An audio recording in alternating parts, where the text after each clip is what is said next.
Maravilhosa noite! Tudo bem com vocês? Sejam muito bem-vindos à nossa live de segunda-feira.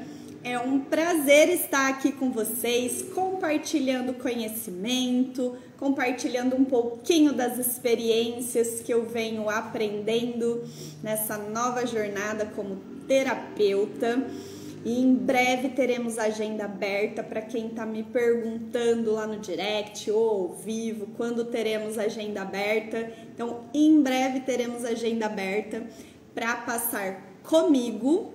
E enquanto isso, eu vou compartilhando aqui com vocês um pouquinho de aprendizado do que eu venho construindo na minha própria vida e do que eu vou poder proporcionar para vocês como os meus pacientes. Então, sejam muito bem-vindos.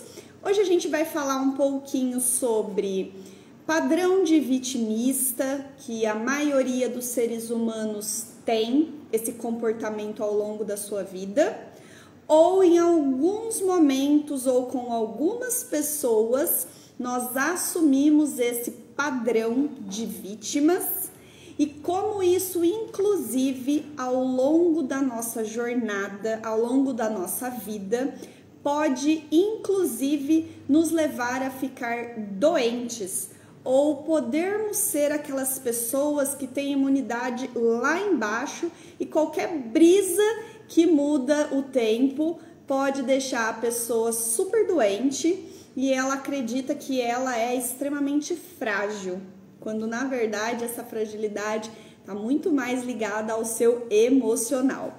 Então, se você gosta desse assunto, já me segue aqui se você ainda não me segue. E se você conhece alguém que vive reclamando de tudo, já convida essa pessoa para vir para a live, para ela entender um pouquinho sobre como esse padrão pode estar prejudicando a vida dela e atrasando os resultados que ela tanto deseja alcançar, mas não sabe porque não está chegando. Então, seja muito bem-vindo. Nós vamos começar falando uma frase que eu gosto bastante do mentor que eu sigo, do Elton, do GPS, onde ele fala: toda demora nos resultados esconde uma espera nas relações. E o que isso quer dizer? Quer dizer que muitas vezes nós estamos tão conectados uns com os outros que a maior parte das decisões em que nós achamos que estamos tomando pura e simplesmente por nós mesmos, muitas vezes são norteadas pela influência direta ou indireta das pessoas que nós mais amamos, das pessoas que nos cercam, muitas vezes das pessoas que nós nem gostamos ou até de concorrente. Acredite se quiser, essa aconteceu até comigo. Então, entenda, venha entender aqui comigo hoje como esse padrão vitimista na vida de todos nós pode prejudicar a nossa vida. E eu vou um pouquinho além nessa construção, trazendo também uma outra fonte que eu gosto muito, que é a Nete Guimarães, uma médica, professora de medicina, formada em psicologia, que fala muito sobre o desenvolvimento humano, sobre autoconhecimento, e onde ela fala também que esse comportamento pode, inclusive, nos levar a ficar doentes. Então, vem comigo. O que são esses padrões de vítima? Todo mundo, em algum momento, já passou por alguma coisa e sempre se coloca naquela posição de vítima. Nossa, hoje eu tô péssimo. Muitas vezes a gente chega, tem um padrão de reclamar, tem um padrão de sempre estar passando por alguma coisa ou muitas coisas na nossa vida. E por tudo que a gente passa, acaba sempre virando uma desculpa para que a gente não consiga, às vezes, sair do lugar ou não consiga imprimir a velocidade que nós desejaríamos para alcançar os nossos sonhos. Muitas vezes, essa conexão é tão forte que a gente nem está sonhando mais com muitas coisas, porque isso, inclusive, seria muito pesado. Então, vou trazer aqui para vocês um exemplo. Imaginem que você tem aí a sua fase adulta, gostaria muito de mudar de país, mas está totalmente preocupado com as pessoas à sua volta. Pode ser seu pai, sua mãe, seus irmãos, pode ser pessoas que são adultas. Na teoria, deveriam cada um caminhar por si, cada um estar ali realizando os seus próprios sonhos, e por algum motivo você não consegue se desvencilhar dessas amarras. Pode ser que você chame isso de cordão umbilical, pode ser que você não consiga desmamar, pode ser que você pense que é porque eu sou muito família, não gosto de ficar muito tempo longe das pessoas que eu amo. Mas muitas vezes essa conexão tão intensa faz com que a gente acabe deixando de lado os nossos sonhos. Isso se eu tô sonhando, tá? Pode ser que nem sonhar eu esteja mais, porque é tão difícil de poder realizar os meus sonhos. Eu precisaria de, por exemplo, nesse exemplo da viagem, eu quero viajar, mas eu tenho uma conexão muito intensa com a minha mãe, tá? E para eu viajar, não pode passar pela minha cabeça viajar, a não ser que a minha mãe vá junto. Então, imagina que você trabalha, sua mãe não, ela tem a vida dela, e que para você viajar, você precisaria de 10 mil reais. Aí você pensa, maravilha, eu trabalho, eu posso me organizar financeiramente, se eu montar um plano, eu consigo juntar os 10 mil reais. Show de bola! Mas você se lembra que para você ir, a sua mãe teria que ir junto, porque vocês não se desgrudam. Não são aquela mãe e filha que a mãe criou a filha para ir para o mundo. São aquelas que parecem duas melhores amigas, confidentes, e inclusive uma sai com a outra, a gente não sabe quem sai com quem, chega uma hora, e que mãe e filha quase que têm suas vidas ali, ó, muito entrelaçadas, tá? Esse é um cenário. E que para você ir viajar, sua mãe tem que ir junto, e a sua mãe não tem renda. Logo, se para você fica 10, para sua mãe ir junto vai ficar 20. Ou seja, o que vai acontecer, ou você vai precisar trabalhar o dobro para poder, no mesmo tempo em que você gostaria de fazer a viagem, se fosse sozinha, trabalhar o dobro para que a sua mãe vá junto, porque agora não são mais 10, mas sim 20 mil reais, por exemplo, para sua mãe junto.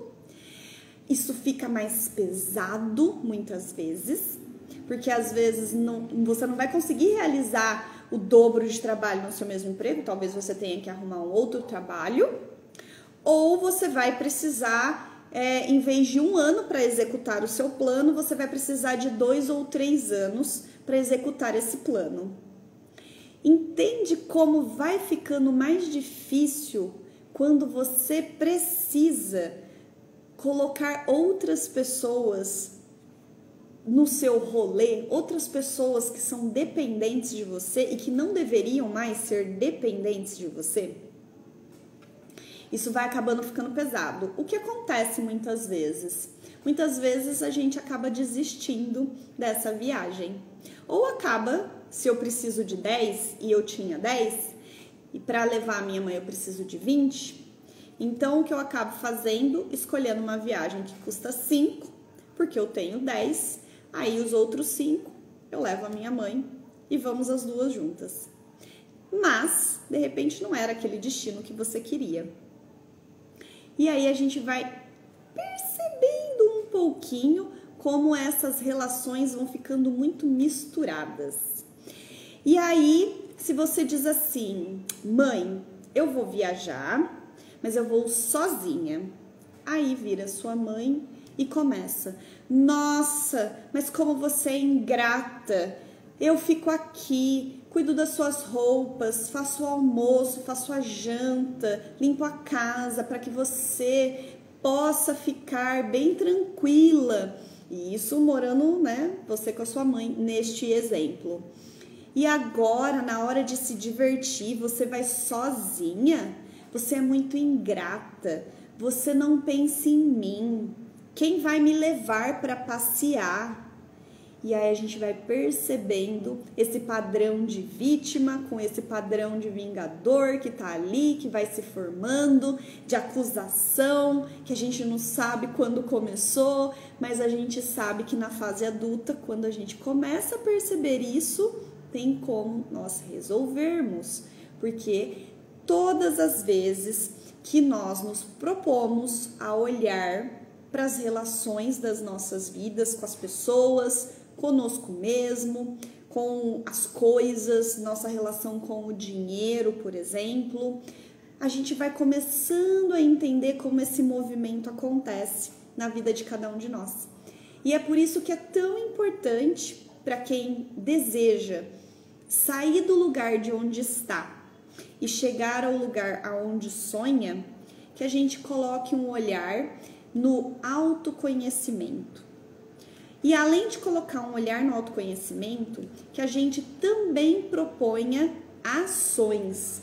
Porque não adianta nada eu entender esse padrão. Maravilha, eu entendi esse padrão que eu tenho com a minha mãe, onde eu acabei me tornando quase o marido da minha mãe. Nesse exemplo, por exemplo, é só mãe e filha que moram juntas, duas adultas.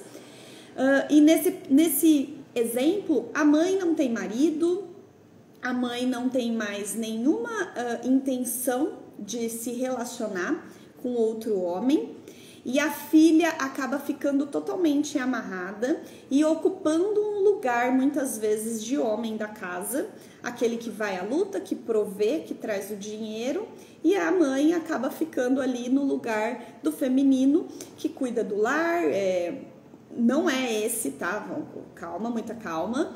Não é que isso seja obrigatório, nem esse seja o lugar, ok? É só uma dinâmica aqui que se estabeleceu. A mãe, de repente, não trabalha, a filha trabalha, e aqui nós estamos até falando de duas mulheres, então tá tudo bem. Então, aí a filha traz o dinheiro para casa, a mãe tá ali suprindo as necessidades, que se a mãe trabalhasse, ambas deveriam dividir, né, essas tarefas, essas funções. Mas perceba como vai ficando muito pesado para as duas, especialmente para a filha, que poderia estar alçando novos voos, mas que para isso ela sempre tem que levar a mãe a tiracolo, porque a mãe não é independente. A mãe depende totalmente dela, e nem é só no sentido financeiro da coisa, mas é no sentido emocional. É no sentido de, nossa, hoje é sábado, hoje é domingo, você vai me levar para passear? Não tem amigas, não tem outras atividades que não seja viver em função da filha, por exemplo. E aí vai se estabelecendo um padrão de vítima que está sempre passando por alguma coisa, sempre com dificuldades de viver a sua própria vida, depositando um peso gigantesco nessa filha, que muitas vezes não vai conseguir também se relacionar, porque o homem que se relacionar com essa mulher, inclusive, já sabe que vai vir ela e a mãe a tiracolo. Imagina como é difícil já começar uma relação com uma pessoa nova, com uma pessoa que você ainda não conhece, e de quebra você ainda levar a sogra a tiracolo junto, e uma sogra que vive extremamente presente na vida e que não tem outros afazeres a não ser cuidar da vida da filha. Difícil, né? E uma sogra que muitas vezes fica ali se lamentando por tudo que acontece na vida dela. Esse é um padrão que muitas vezes acontece com as mães solteiras que têm filhos únicos e que acabam depositando todas as suas esperanças nesses filhos e esquecem da própria vida e abrem mão de viver como mulher, de viver às vezes como uma profissional, de viver como uma pessoa que tem hobbies, esquece do que gosta, esquece de se conectar consigo mesma também e lembrar-se do que gostava de fazer, quais eram seus sonhos. Eu vejo muitas vezes na internet matérias falando de mulheres, pode ser homem também, mas a maioria são mulheres, porque existe também, às vezes, uma barreira maior para as mulheres, e que as mães, avós aí já com seus 50, 60 anos, não querem saber de cuidar dos netos, querem saber de viajar ao mundo, de viver novas experiências, seja acompanhado do namorado, seja acompanhada das amigas ou acompanhadas da melhor companhia possível, que é a nossa própria companhia. Ou deveria ser assim. Nossa própria companhia deveria ser a melhor coisa que tem para nós. Mas quando a gente não se ama, a nossa própria companhia é muito difícil de aturar. Responde aqui para mim se você gosta, por exemplo, de passar uma tarde inteira no silêncio, completamente sem fazer nada, e como que você lida com esse tédio e como que você lida com essa situação. Muitas vezes a gente acaba se enfiando em séries, em filmes, acaba se enfiando em relações que nos oferecem migalhas, pura e simplesmente porque não conseguimos viver sozinhas, sozinhos, porque a nossa carência é muito grande. E muitas vezes a gente acaba se enfiando em relações tóxicas, em troca de migalhas afetivas, porque dentro de mim eu não encontro a abundância que é a minha vida. E assim como é a minha vida, é a sua e a de todos os seres humanos. Mas muitas vezes, na nossa infância, nós fomos muito reprimidos a engolir o choro, não tivemos, às vezes, o ambiente propício para que a gente pudesse expressar as nossas emoções. Muitas vezes a gente ouve as crianças dizerem, por exemplo, nossa, eu tô com uma dor na barriga, e aí a mãe fica tentando entender onde que tá doendo, já fica preocupada, já quer entender se é o momento de levar no médico, se não é. Quando a gente começa a olhar, e aí muitas vezes não olhamos para as crianças com o olhar de quem busca situações do emocional. A gente imagina que as crianças não são afetadas por nada. E quando ela vira e fala, nossa, eu tô com uma dor na barriga, pode ser que ela esteja com raiva. Porque o que acontece com o adulto quando ele fica com raiva? Muitas vezes ataca uma queimação no estômago. E essa criança pode ter a mesma coisa. Só que ela não sabe expressar a sensação que ela tá sentindo, a não ser da física. E ela fala, eu tô com uma dor na barriga, eu tô com uma dor na barriga, e muitas vezes o que ela acabou de passar por uma situação onde brigou com um amiguinho, brigou com o irmão, brigou com o pai, com a mãe, e ela tá sentindo raiva, mas ela não consegue expressar, ela não sabe que aquilo significa raiva. E aí ela é medicada para dor na barriga. E se ela lidasse melhor com a raiva que ela estava sentindo, a dor passaria. Muitas vezes a gente percebe pessoas que são extremamente nervosas, controladoras e que tem sempre uma queimação no estômago, e aí a gente vai entendendo como as nossas emoções afetam a nossa saúde física. Porque uma pessoa que sucessivamente não tem controle das suas emoções, por exemplo, essa raiva um dia ela vira uma dor na barriga, no dia seguinte ela tem outra lá, no mês que vem ela tem outra e tem outra, e o que acontece com sucessivas dores? Vai virando gastrite. O que acontece com uma gastrite que não é tratada? Vira uma úlcera. E o que acontece com uma úlcera que não é tratada pode virar um câncer. Percebe como parece bobo, né? Lidar com a raiva, aprender a lidar com a raiva, mas imagine uma vida aí durante 20 anos você tendo essa raiva e descarregando esses hormônios no seu corpo. E é assim que a gente vai adoecendo fisicamente. A gente pode envenenar nosso fígado, a gente pode envenenar absolutamente qualquer órgão do nosso corpo. Pessoas muitas vezes que não conseguem lidar com as suas emoções e têm alergias na pele. E essas alergias começam a se tornar frequentes, cada vez mais frequentes, e de repente elas se tornam crônicas e já começa a fazer parte da vida dessas pessoas. E aí você cola do ladinho de uma pessoa dessa, o que ela faz? Só reclama da vida. Nossa, porque eu não aguento mais, eu sou uma pessoa extremamente doente, eu tenho isso, eu tenho aquilo.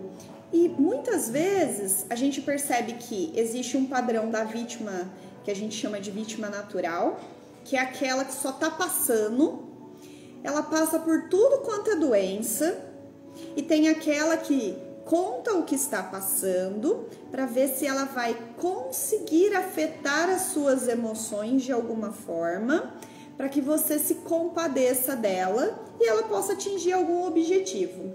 Então, por exemplo, eu queria ver se eu disser para ela que eu não tô legal e tudo mais, se ela alivia um pouco aqui nas minhas obrigações. Se ela fica com dó de mim e acaba me livrando de alguma obrigação que eu teria que cumprir, mas se eu ficar reclamando muito, ela vai falar, tá bom, deixa que eu faço. Vai entendendo esse mecanismo?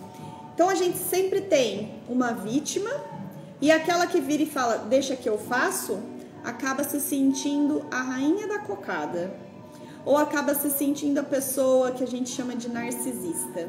E aí ela vira e fala, nossa, se não sou eu aqui, nada acontece. E aí se estabelece uma relação super ruim. Porque a vítima vai estar sempre dizendo o que ela está passando, não tem a mínima vontade de mudar de vida e vai estar sempre enlaçando as pessoas à sua volta emocionalmente para que fiquem presas com ela nesse vício de reclamar, nesse vício de ter trocentas doenças e nunca dizer, nossa, eu não posso fazer tal coisa porque eu tenho a doença X. Eu não posso entrar na piscina porque eu tenho a minha imunidade super baixa. E aqui eu quero trazer para vocês, né, essa construção da Anete Guimarães que eu falei.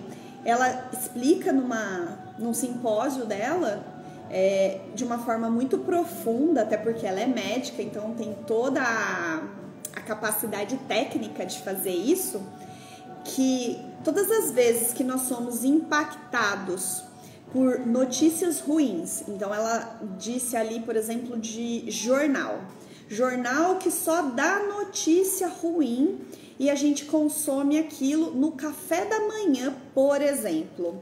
E aí ela menciona assim, imagina você sendo impactado por aquilo durante 30 minutos e você só consome, não coloca um olhar de que aquilo é um pequeno recorte da sociedade, de que aquilo não é o mundo, não está acontecendo no mundo inteiro, inclusive não está acontecendo com você, na sua vida, você não está passando por aquilo, mas você se deixa tomar e acaba sendo sequestrado por aquelas emoções.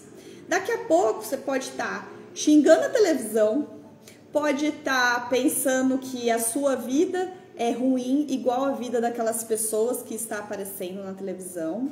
Ou você pode despertar um medo, porque a fulana lá da televisão, né, foi assaltada, eu vou sair daqui a pouco para trabalhar, eu posso ser assaltada também.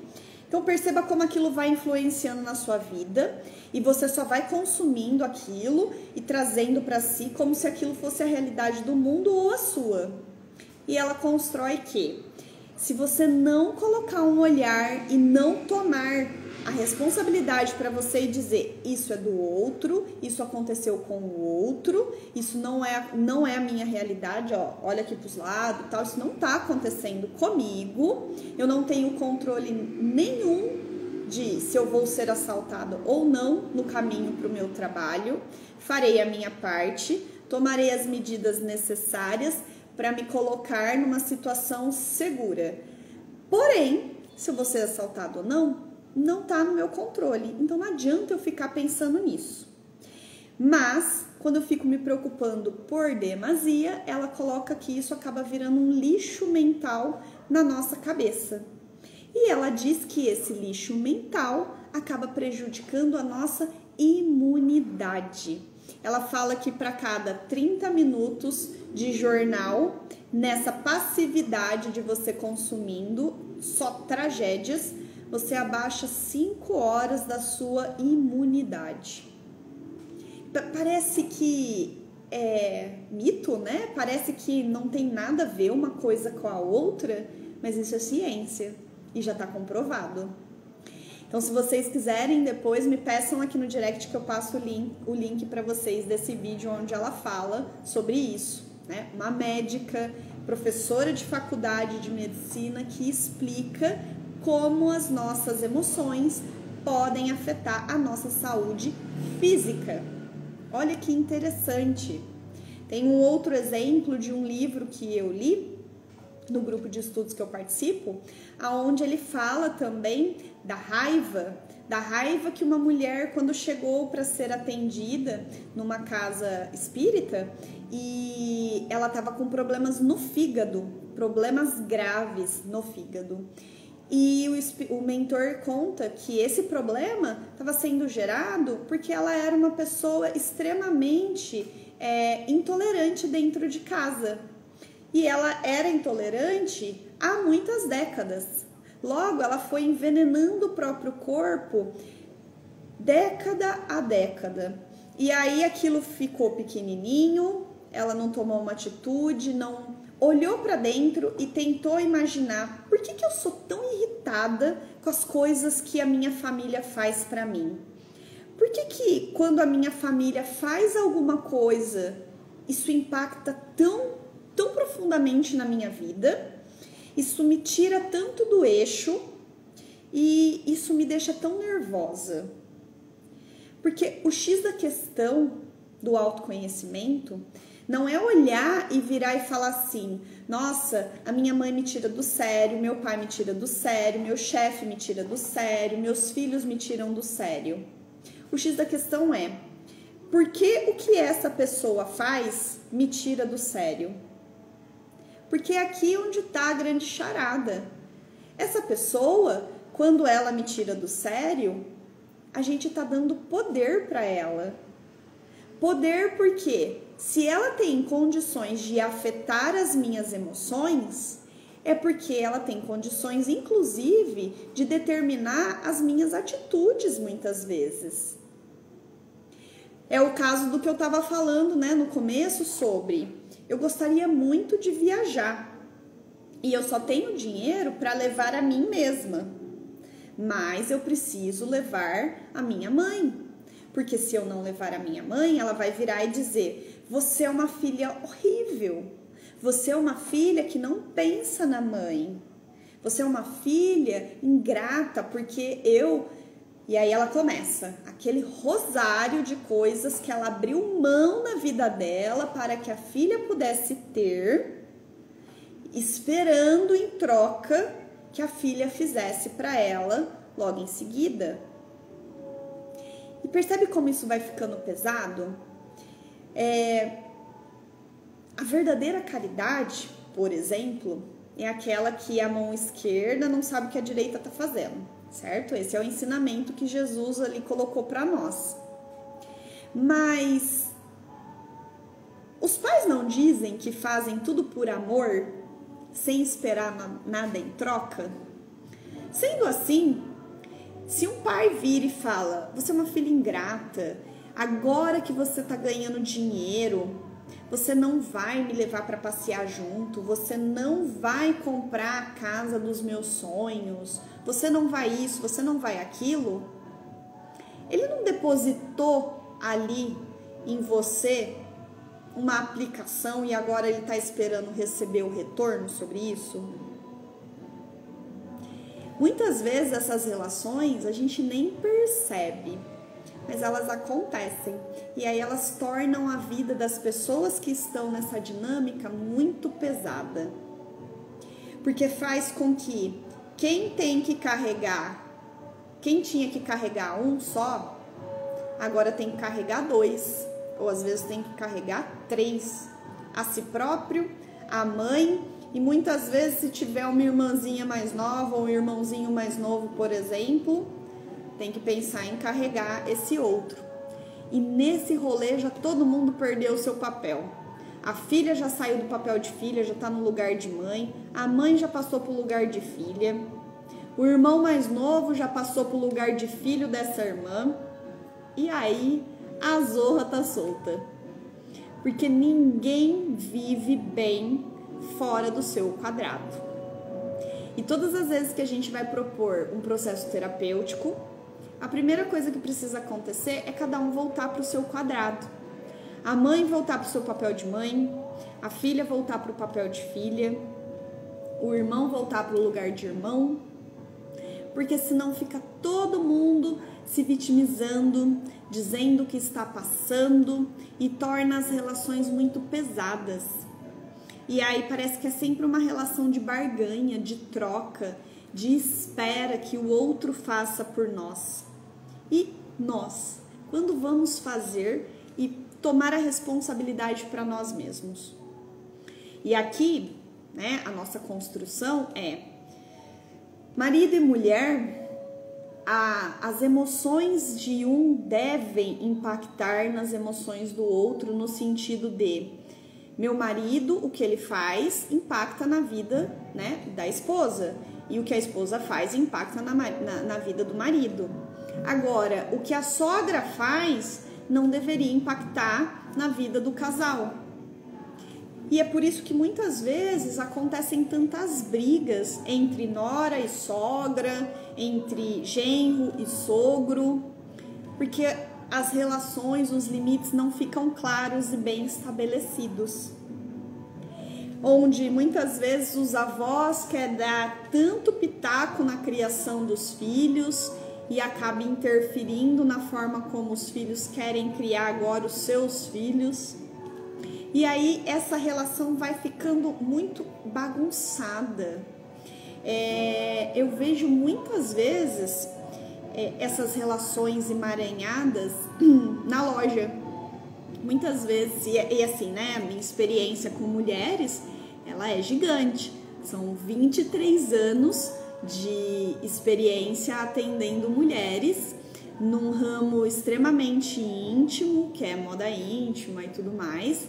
Então a gente acaba ficando ali, tendo contato com muitas intimidades das pessoas e muitas vezes a gente consegue enxergar, especialmente agora como terapeuta, essas relações que se estabelecem quando vai mãe e filha fazer compra. Muitas vezes quem escolhe o que a filha vai usar, mesmo sendo casada, é a mãe. E a filha muitas vezes não tem nem boca para dizer o que ela gosta de usar. Quando ela ousa dizer o que ela gosta de usar, a mãe vira e fala, não, eu te conheço, você não vai usar. E nesse momento, ela inclusive perde a oportunidade de mudar de ideia. Perde a oportunidade de evoluir no seu padrão de estilo, ou perde a oportunidade de usar uma peça diferente, de se experimentar, porque a mãe disse, eu te conheço e você não vai usar. E ela não teve a coragem ou não soube estabelecer esses limites e dizer, eu vou levar, eu gostei e eu quero experimentar usar essa peça. O que acontece disso lá na loja não está escrito. E aí a gente vai percebendo como é real esses padrões de vítimas, de controladores, de narcisistas, de pessoas que querem impor a sua verdade, de pessoas que querem impor seu estilo de vida para outros e muitas vezes em nome de amor. Ah, não, eu faço isso porque eu te amo. E muitas vezes esse amor disfarçado, que não é amor, porque amor liberta, amor dá espaço. A gente traz sempre, né? Sempre falo aqui sobre Deus, né? A minha base religiosa, né? As minhas premissas, elas são cristãs. Então eu sempre vou trazer essas premissas aqui. Então a gente, né, parte do princípio que se Deus nos deu livre arbítrio, se ele não interfere na nossa vida, por exemplo, não pega a gente e faz da gente marionete, por que os nossos pais ou os nossos filhos deveriam fazer a gente de marionete? Influenciar tanto nas nossas relações? Porque eu me deixo tanto me levar e me coloco nesse padrão de vítima, que não consigo fazer nada sem a aprovação de ninguém, não consigo dar um passo sem que outra pessoa não esteja ali para ser meu apoio. Qual é a insegurança que está dentro de nós que não nos deixa evoluir, não nos deixa ir para a vida, não nos deixa crescer, não nos deixa cair? Porque nós vamos cair, muitas vezes. Só que o X da questão é quantas nós vamos nos levantar. Eu sempre falo de filme, de livro, agora até música eu consigo trazer aqui construções pra gente sobre desenvolvimento humano e autoconhecimento, que foi o que eu fiz semana passada, né, na palestra. E aí a gente vai percebendo que muitas vezes nos livros, nos filmes, essa lição tá ali sendo proposta. Eu adoro, por exemplo, Batman. E tem um dos filmes do Batman que é logo no começo, acho que é da trilogia do Batman, onde conta a história do Bruce Wayne pequenininho, quando ele cai na caverna e toma contato ali a primeira vez com os morcegos e tudo mais. E o pai dele desce de rapel lá no poço para resgatar o Bruce. E aí ele estende a mão e ele pergunta pro Bruce, né? Bruce, por que caímos? E aí ele fala, né? Para aprender a nos levantarmos. Então, muitas vezes, diversas vezes, nós vamos cair. Tem vezes que nós vamos cair, inclusive de cara, corpo todinho estendido no chão. Vai ser assim, a nossa pior derrota. A gente vai se sentir a titica da titica da titica, o verme do subverme do subverme. E vai precisar encontrar forças dentro de nós para nos levantarmos e escalarmos esse poço. Porque muitas vezes não vai descer ninguém para nos resgatar. Quem vai precisar resgatar a nós mesmos? Nós. Eu vou precisar me resgatar, especialmente se a gente for adulta. Nós estamos falando dessa construção para adultos, tá bom? Essa construção não vale para crianças. Crianças, adolescentes, devem ser protegidos pelos pais. Independente se esses pais são casados, se esses pais são divorciados, se esses pais são solteiros, os pais devem proteger as crianças. Então, toda essa construção é para a fase adulta. Todo esse impacto que foi gerado em nós, por exemplo, na infância, nos deixou extremamente inseguros muitas vezes, vai causar esse padrão em nós de vítima, esse padrão de insegurança que não dá um passo sem que precise se apoiar nas pessoas ou na pessoa de confiança dela. e que sempre está falando do que está passando e nunca do que ela quer fazer. Nós na mentoria, né, temos uma construção de que nós não ajudamos, mas nós apoiamos. E nós não queremos saber o que você está passando, mas nós queremos saber o que você está tentando fazer. E tentar fazer imprime velocidade, ação.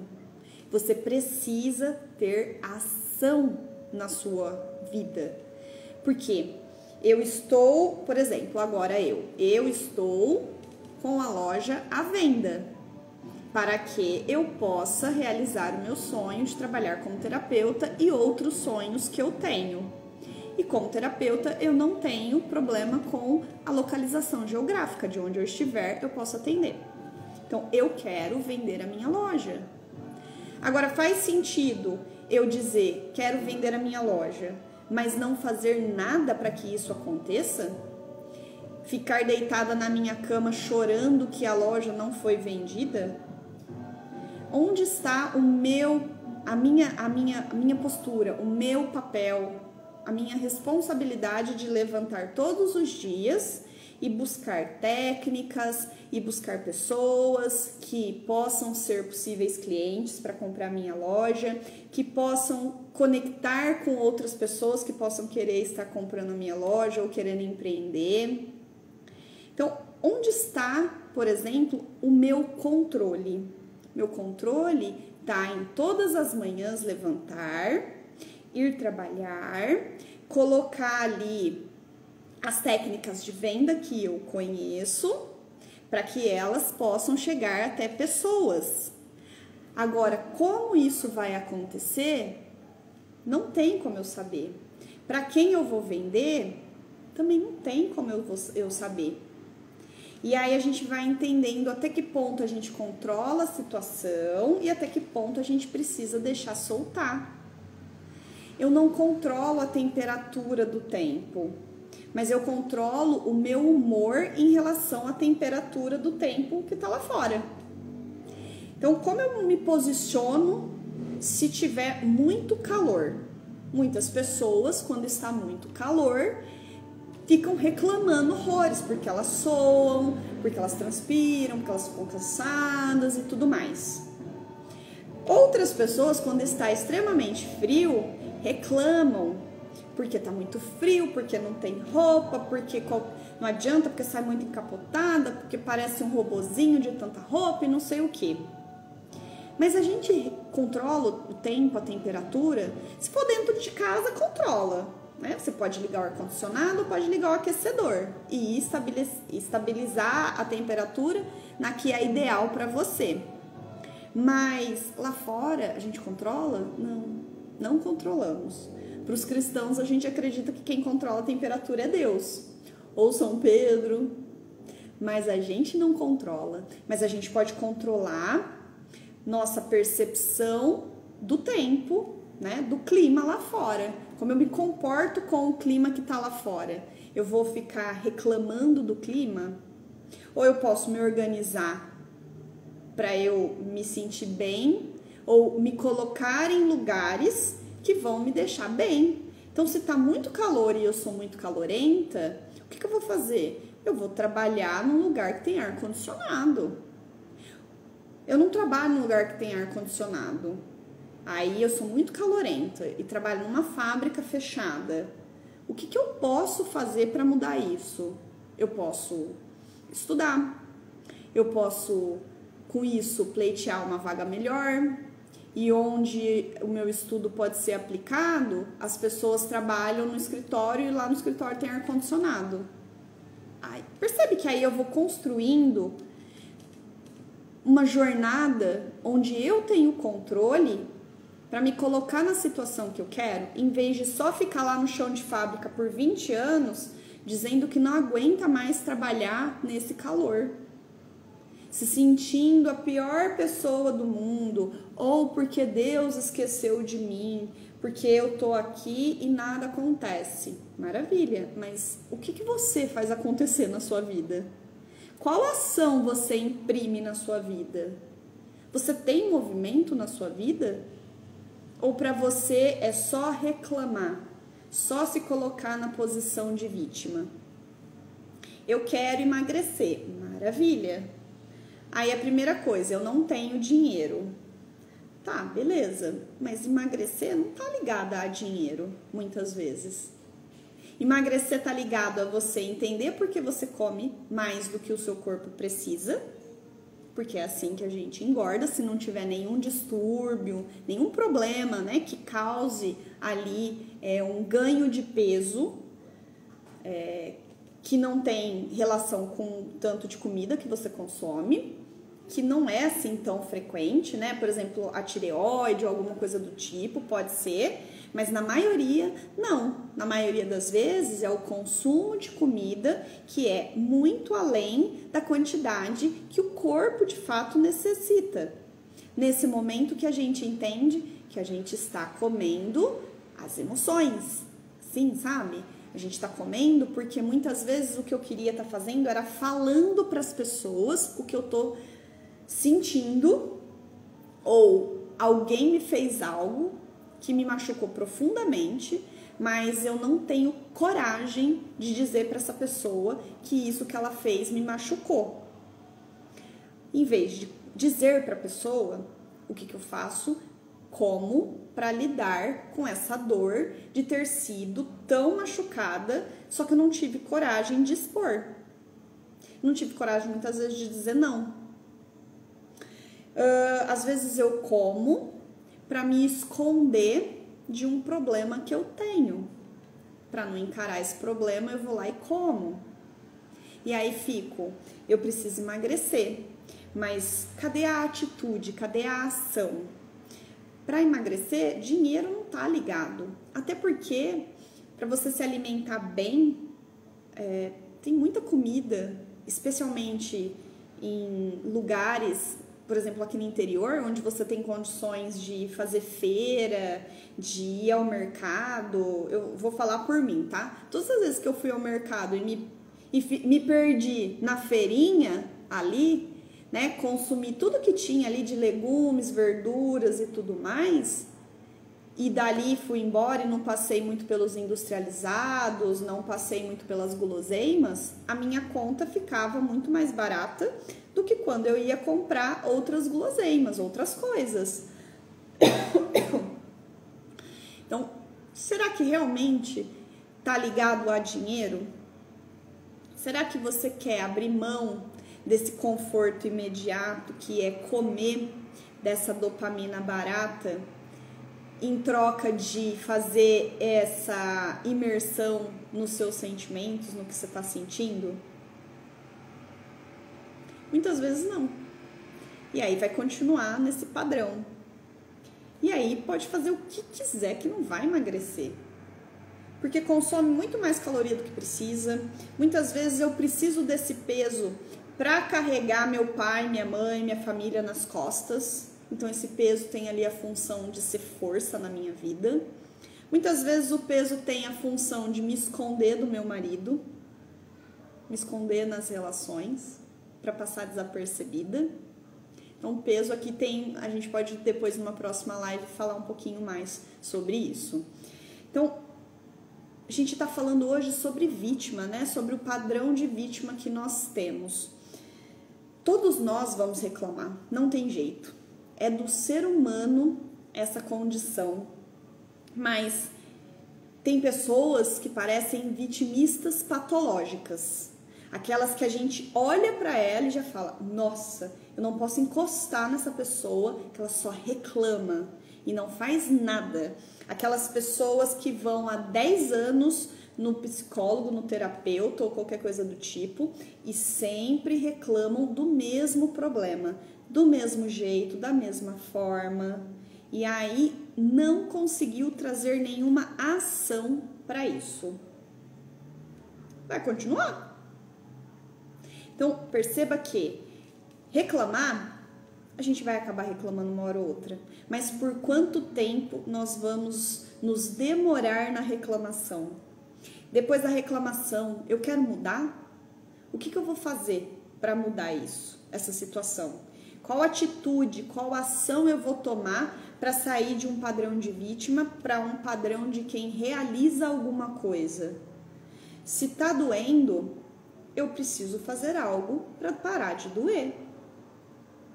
Será que tá doendo o suficiente? Muitas vezes ainda não tá doendo o suficiente. E olha que a gente vê vidas de pessoas que, se elas contarem, nossa, parece um rosário de tanta tragédia, e ainda assim não tem nenhuma ação que impulsiona essa pessoa a sair desse padrão. E aí o que acontece? Quanto mais eu reclamo, mais vontade de reclamar eu tenho, porque isso pode se tornar um vício. E quanto mais eu reclamo, mais toxinas eu libero no meu corpo. Quanto mais toxinas eu libero no meu corpo, mais a minha imunidade cai.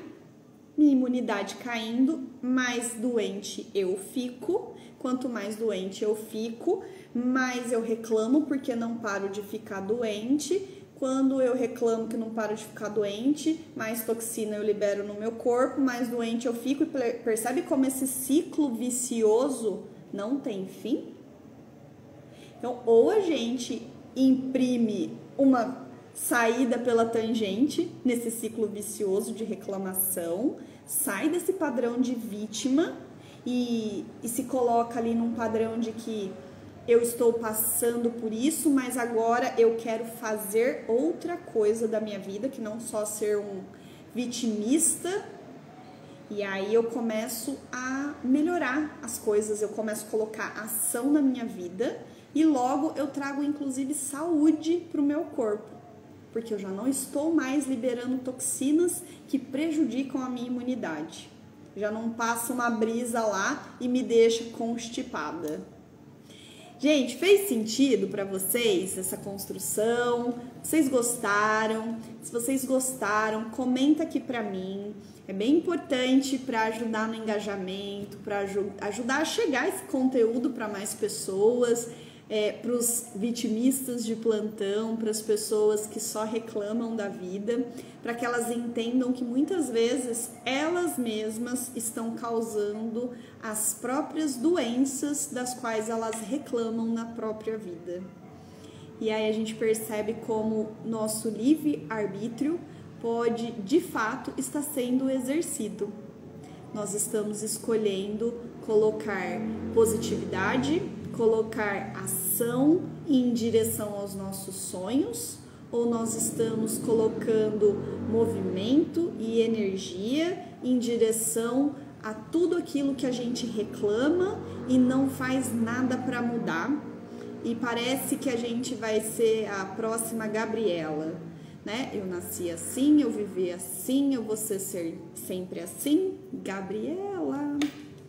Então, se você não quer ser mais uma Gabriela, coloque ação na sua vida, procure se conectar com pessoas que estejam realizando os seus sonhos, conte para ela quais são os seus sonhos e elas vão te dizer: você merece realizar esse sonho, conte comigo, eu estou aqui para te apoiar, assim como eu estou aqui para te apoiar também no processo terapêutico, para você entender toda essa jornada e como se livrar desse padrão de vítima e se tornar uma pessoa extremamente ativa e que vai fazer por onde, e vai ser aquela mão que você tanto espera, vai ser sua mesmo, e você vai se levantar e sair caminhando, porque você é tudo o que você precisa. Tudo que nós precisamos, Deus colocou dentro de nós para sermos incríveis para nós mesmas, para o que eu posso melhorar, para eu ser melhor do que eu fui ontem e amanhã eu ser melhor do que eu sou hoje. Então, a base de comparação é sempre comigo mesma, nunca externamente. Então, se você gostou dessa live, você deixa aqui um recadinho. Muito obrigada por acompanhar aqui junto comigo. Se você gostou, já compartilha também com quem gosta de falar sobre autoconhecimento, desenvolvimento humano. E assim que abrir a agenda, eu venho aqui compartilhar com vocês, para que vocês possam também passar por essa jornada de autoconhecimento até realizar os sonhos de vocês. Tchau, tchau, até breve!